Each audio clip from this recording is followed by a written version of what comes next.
In the last part, we study about the disease ascariasis. In next, that is a filariasis. Actually ascariasis आणि त्याच्या आधीचे आपण बघितलेले जे सगळे डिसीजेस आहेत याचे वेक्टर्स जे आहेत ते स्पेशली सगळे ॲनिमल्स आहेत आणि हा सुद्धा रिलेटेड टू ॲनिमल्सच असणारा डिसीज आहे.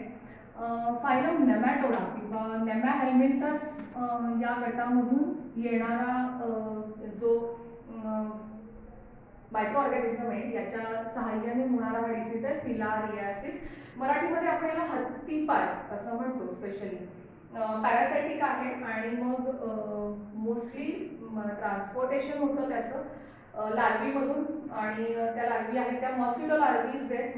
With the help of mosquito larvae त्याचं ट्रान्समिशन होतं आणि मग शरीरामध्ये ॲटोमॅटिकली ज्या भागामध्ये या मॉस्किटो बाईट करतात त्या भागामध्ये बरेच वेळेला तिथली स्किन जी आहे ती थिकनिंग झालेली दिसते आणि म्हणून मग त्या डिसीजला फिलारियासिस असं म्हटलं जातं. त्याचा जो इन्फेक्टेड हा जो आहे त्याचं नाव आहे बुथेरिया बॉनक्रॉफ्टी या पॅरासाइटमुळे होणारा हा डिसीज आहे.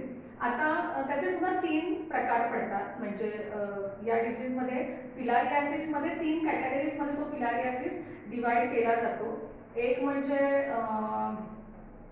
लिम्फोसाइटिक एक आहे, म्हणजे लिम्फ आपले जे लिम्फ नोड्स आहेत किंवा लिम्फ ज्याला आपण म्हणतो ब्लडच्या बरोबरीत असणारा जो पार्ट आहे त्याला आपण लिम्फ असं म्हणतो. तर त्या लिम्फच्या सहाय्याने होणारा एक लिम्फॅटिक फिलारियासिस आहे. दुसरा जो आहे तो आहे आपल्या शरीरामध्ये असणाऱ्या ज्या लोवा वगैरे जो डिसीज आहे तर स्पेशली सॅक्रोमायसिस जे आहे ते यांच्या माध्यमातून होणारा आहे. आणि तिसरा जो आहे तो आहे ॲब्डॉमिनल म्हणजे पोटामधून होणारा, त्याच्यामुळे त्याला सेरस फिलारियासिस असं म्हटलं जातं. म्हणजे 3 प्रकाराने हा फिलारियासिस डिवाइड होऊ शकतो. तर स्पेशली आपल्याकडे त्याचं सगळ्यात जास्त प्रमाण आपल्या देशामधलं जर आपण बघितलं तर तो लिम्फॅटिक फिलारियासिस हा आपल्या देशातला सगळ्यात जास्त मोठ्या प्रकारे स्प्रेड होणारा आहे. आता त्यालाच आपण दुसऱ्या भाषेमध्ये एलिफंटायसिस असं पण म्हणतो. म्हणजे एलिफंट म्हणजे हत्तीसारखे पाय तयार होणं म्हणून त्याला एलिफंटायसिस असं म्हटलं जातं.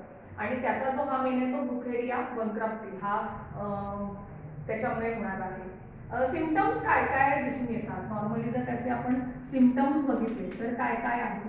तर स्किन मगाशी मी आता म्हणल्याप्रमाणे की स्किन थिकनिंग होणं म्हणजे पाय किंवा जिकडे त्याने टच केलंय आपल्याला जिथे बाईट केलंय तर त्या ठिकाणी असणारा आपला एडेमा जो आहे आउटर कव्हरिंग जे आहे आपलं त्या बॉडीचं तर ते त्याला थिकनिंग होणं आणि त्या ठिकाणी अंडरलाईन टिश्यूज म्हणजे जेव्हा ते जाड होतं तर त्याला त्या जाडपणाला काही अर्थ राहत नाही, उगाच शरीर जाड होत जाणं हीच क्रिया त्या ठिकाणी होताना दिसून येते.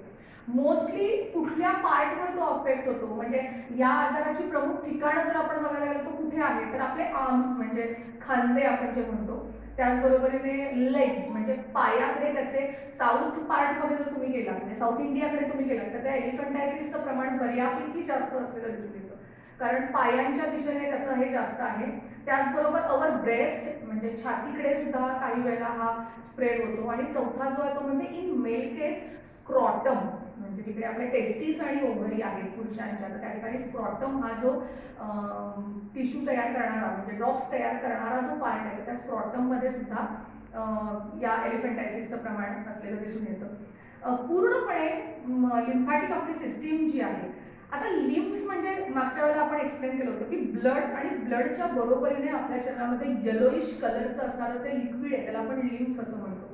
बऱ्याचशा वेळेला ही लिम्फॅटिक सिस्टीम जी आहे ती डॅमेज होते या डिसीजमुळे आणि म्हणूनच मग ज्या भागामध्ये ते बाईट करतात तिथली सिस्टीम डॅमेज होते आणि त्या भागाची एनलार्जमेंट व्हायला लागते. आपले जे लिम्फ नोड्स आहेत म्हणजे थायरॉइड नोड्स असतील किंवा आपल्या बॉडीमध्ये फॉर रेस्पायरेशन पर्पज आपल्याला लिम्फ नोड्स लागतात तर त्या ठिकाणचे असणारे लिम्फ नोड्स जे आहेत किंवा आपल्या लिम्फ वेसल्स जे आहेत वाहिन्या ज्या आहेत तर त्या डॅमेज होतात आणि त्याच्यामुळे ते भाग स्वोलन होतात, जाड बनतात आणि म्हणून त्याला एलिफंटायसिस असं म्हटलं जातं की हत्तीसारखं जाड दिसणं म्हणून त्याला एलिफंटायसिस असं म्हटलं जातं. या ठिकाणी हे स्वेलिंग होत असताना आपल्या बॉडीमध्ये असणारं जे लिम्फ आहे ते ॲक्युम्युलेट होतं म्हणजे कॉम्प्रेस्ड केलं जातं, त्याचं ॲक्युम्युलेशन होतं, ते एखाद्या ठिकाणी येऊन साचून राहण्याची प्रक्रिया होते, त्याचं सॅच्युरेशन होताना दिसून येतं. आता आपण मी जो चौथा उल्लेख केला की तो साधारणतः कुठे कुठे होतो, तर ते स्क्रॉटममध्ये होत असताना, म्हणजे मेल्समध्ये स्पेशली स्क्रॉटम हा पार्ट येतो ऑब्व्हियसली. त्याच्यामध्ये टेस्टिस जे त्यांचे आहेत ते एनलार्ज होतात आणि मग ते एनलार्ज झाल्यानंतर तिथे असणारं जे लिम्फॅटिक फ्लुइड आहे ते सुद्धा त्या ठिकाणी एनलार्ज होताना दिसून येतं आणि त्याच्यामुळे त्या भागामध्ये स्पेशली त्याचं अस्तित्व असलेलं दिसून येतं. मेनली हे बुखेरिया वॉलक्राफ्टी कुणामुळे स्प्रेड होतात, म्हणजे त्यांचं मोड ऑफ ट्रान्समिशन काय आहे की ते ट्रान्समिट कसे होतात, कुणामुळे ट्रान्समिशन होतं. तर ट्रान्समिशन एजंट त्यांचा जो मेनली आहे तो आहे क्युलेक्स नावाचा जो मॉस्किटो आहे. तर त्या क्युलेक्स नावाचा मॉस्किटो हा त्याचा मेन एजंट आहे की त्याच्या माध्यमातून या ठिकाणी त्यांचं ट्रान्समिशन होताना दिसून येतं.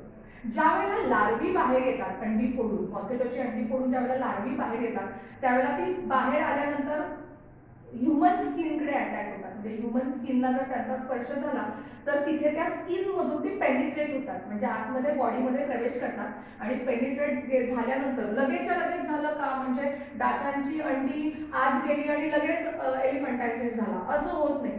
ती आतमध्ये गेल्यानंतर त्यांची 2-3 मोल्डिंग्स होतात त्या ठिकाणी, म्हणजे त्यांची 2-3 चक्र होतात. म्हणजे ती मॉस्किटोची अंडी आहे त्याचं लार्वीमध्ये रूपांतर होणं, लार्वीचा मॉस्किटो डेव्हलप होणं, ही अशी 2-3 सायकल्स आपल्या बॉडीमध्ये कंप्लीट होतात आणि मग त्याच्यानंतर ते ॲडल्ट झाल्यानंतर आपल्या बॉडीमध्ये सेटल डाऊन होतात आणि सेटल डाऊन झाल्यानंतर आपल्या लिम्फॅटिक सिस्टीममध्ये अटॅक करायला लागतात.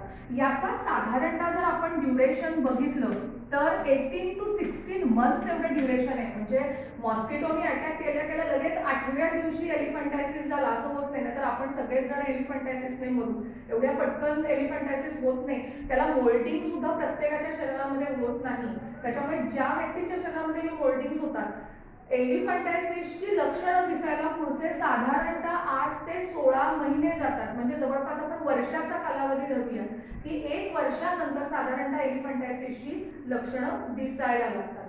आणि ते सुद्धा सगळ्या डासांपासून एलिफंटायसिस होत नाही, नाहीतर आपल्या आजूबाजूचे सगळे डास चावले तर एलिफंटायसिस होईल असं नाही. तर फक्त क्युलेक्स नावाचा जो मॉस्किटो आहे, आता तुम्ही म्हणाल की तो कसा आयडेंटिफाय करायचा, तर त्याचे पण फीचर्स आहेत वेगवेगळे. आपण जसा डेंग्यूची लक्षण, आपल्याला डेंग्यूचा डास ओळखता येतो, त्याच्या अंगावरती असे व्हाईट स्पॉट्स असतात त्याच्यावरनं डेंग्यू आयडेंटिफाय करतात, तसा क्युलेक्स आहे.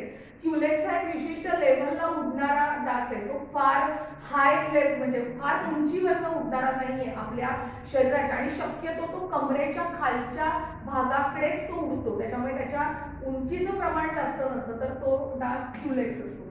तर त्या याच्यामध्ये म्हणूनच तर आपण म्हणतो तसं की जेव्हा हे डासांच्या बाबतीमध्ये कोणते आजार होतील हे आपल्याला सांगता येत नाही, त्याच्यासाठी प्रिकॉशन घेणं खूप गरजेचं आहे. तर त्याची डायग्नॉसिस काय आहे किंवा त्याचे प्रिव्हेन्शन आणि कंट्रोल मेजर्स आपण काय म्हणू शकतो. तर नॉर्मली डायग्नॉसिस करत असताना ज्या ठिकाणी डायथिल कार्बोनाइड सायट्रेट हे दिवसाला 2 गोळ्या या पद्धतीने घेतल्या जातात. साधारणतः 3 ते 5 महिन्याची ट्रीटमेंट याच्यावरती केली जाते. आणि आपल्या शरीरामध्ये जर फिलॅरियल वर्म्स असतील, म्हणजे जंतांचे सुद्धा प्रकार आहेत, तर त्यातले जर वर्म्स आपल्या बॉडीमध्ये असतील तर ते मारले गेले त्या औषधाने तर मग याचा धोका थोडासा कमी राहतो. आणि दुसरं मी म्हटलं तसं की प्रिव्हेन्शन आणि कंट्रोल करत असताना जिकडे जिकडे मॉस्किटो बाईट शक्यतो अवॉइड करणं, घरामध्ये सुद्धा आपण मॉस्किटोच्या ह्या करणाऱ्या अगरबत्त्या आणि या समथिंग ज्या लावतो तर त्या तशाच वापरणं, मॉस्किटो नेट वापरू शकतो आपण.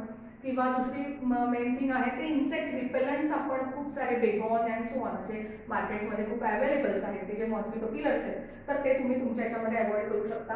ज्या ठिकाणी आपल्या घराच्या आजूबाजूला पाण्याचं डम्पिंग होत असेल, साचत असेल पाणी, तर अशा ठिकाणी तो स्प्रे करणं की जेणेकरून डासांची संख्याच कमी झाली की मग क्युलेक्स काय आणि अजून कुठला काय, मग तो आपल्याकडे येणारच नाही. तर थोडक्यात या काही जर बेसिक गोष्टी केल्या तर फिलारियासिस बऱ्यापैकी कंट्रोलमध्ये राहू शकतो. फक्त याचं प्रमाण आपल्याकडे, म्हणजे आपल्या या भागामध्ये जर आपण बघितलं, साऊथकडे जास्त आहे, नॉर्थकडे त्याचं प्रमाण त्या मानाने कमी आहे. पण गाफील राहून चालत नाही, तर या बेसिक गोष्टी केल्या तर फिलारियासिस नक्की कंट्रोल होऊ शकतो.